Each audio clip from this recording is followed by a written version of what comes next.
नमस्कार. मी एक्सपर्ट नूतन माझ्या चॅनलवर तुमचं सगळ्यांचं खूप खूप स्वागत करते.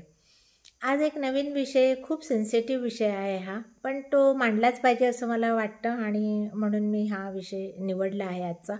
की आपण बघतोच आहे की सध्या पुण्याला काय घडलं आहे आणि काय काय प्रकार चालू आहे. त्याच्यामुळे लग्न जमवताना आई वडील किंवा मुलगी कुठे मोठी चूक करतात. तर पहिला काय बघितलं जातं तर मुलाचं दिसणं. दिसतो कसा तो, त्याच्यानंतर सगळ्या गोष्टी चालू होतात की तो काय काम काम करतो, त्याच्याकडे गाडी आहे का, त्याच्याकडे फ्लॅट आहे का, त्याच्याकडे एक्स्ट्रा रो हाऊस आहे का, तो किती ब्रँडेड कपडे घालतो, किती ब्रँडेड गॉगल, घड्याळं, त्याचं फ्रेंड सर्कल, तो किती काय काय करतो गोष्टी, त्याच्यावरती आईवडीलसुद्धा भाळतात आणि आईवडिलांच्या सोबत मुलीही भाळतात. की आपल्याला बघितलेलं, माझ्या आईबाबांनी स्थळ आहे, ते खूप शिकलेला मुलगा तर आहेच, प्लस तो खूप श्रीमंत आहे, त्याच्याकडे सर्व काही सुखसुविधा आहे आणि आपली मुलगी सुखात नांदेल ह्याप्रमाणे लग्न ठरवतात. आणि घाईने ऑनलाईन सगळं, म्हणजे बुकिंग हल्ली काय कोणाला हे करायला लागतं, ऑनलाईन सगळ्या गोष्टी हल्ली अवेलेबल आहे. सोशल मीडिया फारच पुढे गेलेला आहे. त्याच्यामुळे घाई गडबडीत लग्न उरकून टाकायचा त्यांचा हे असतो. आणि बऱ्याच वेळेला काय होतं की नंतर लग्न उरकून झाल्याच्या नंतर मुलं आणि मुलगी हनीमूनला निघून जातात.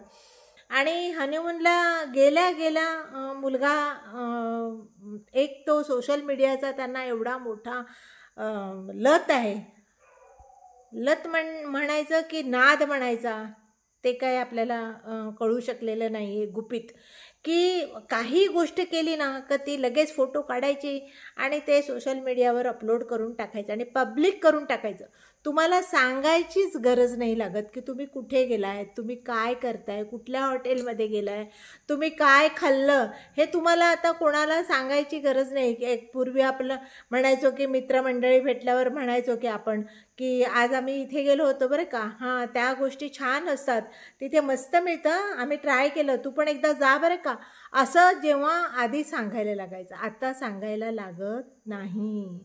आता फक्त जेवलं फोटो काढला, कुठेही काय केलं फोटो काढला, असं ते हनीमूनला पण गेल्यावरती मुलं अशीच करतात.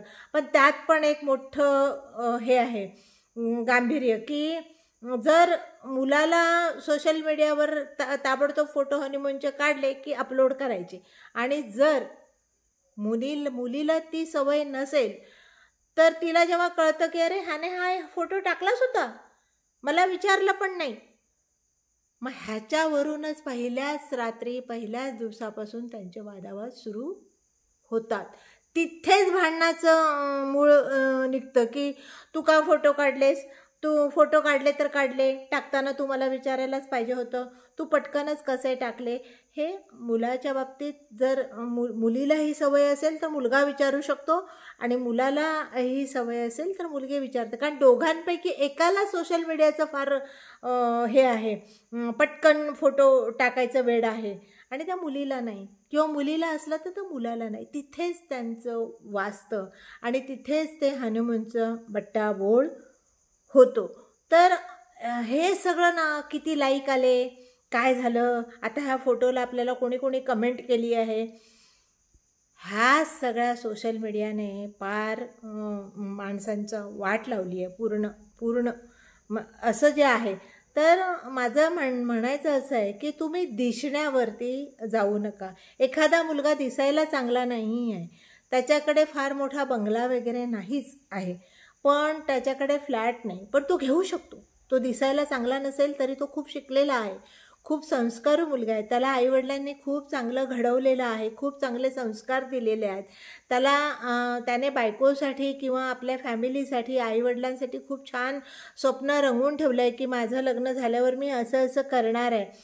तर नुसतं दिसण्यावरती जाऊ नका तुम्ही. कधी कधी दिसायला कुरूप असलेला मुलगा किंवा सावळा असलेला मुलगा किंवा नाही एकदम छान दिसत तो हिरोसारखा, पण त्याच्याबरोबर कर्तृत्व फार आहे त्याच्याकडे, त्याचा स्वभाव चांगला आहे, तो किती प्रेमळ आहे, हे हल्ली कोणीही बघत नाही. हल्ली बघण्यावरच सगळं चाललेलं आहे.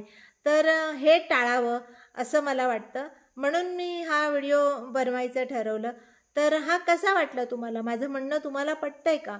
तर व्हिडिओ कसा वाटला तो नक्की लाईक करा आणि शेअरसुद्धा करा आवडला तर, आणि एक लाईक करा, सबस्क्राईब करा नवीन असेल चॅनलवर तर. आणि मी असेच नवीन नवीन व्हिडिओ अशा मोटिवेशनच्या व्हिडिओ आता बनवणार आहे आणि तुमच्यापर्यंत पोचवणार आहे. तत्पूर्वी आज मी तुमची रजा घेते. थँक्यू.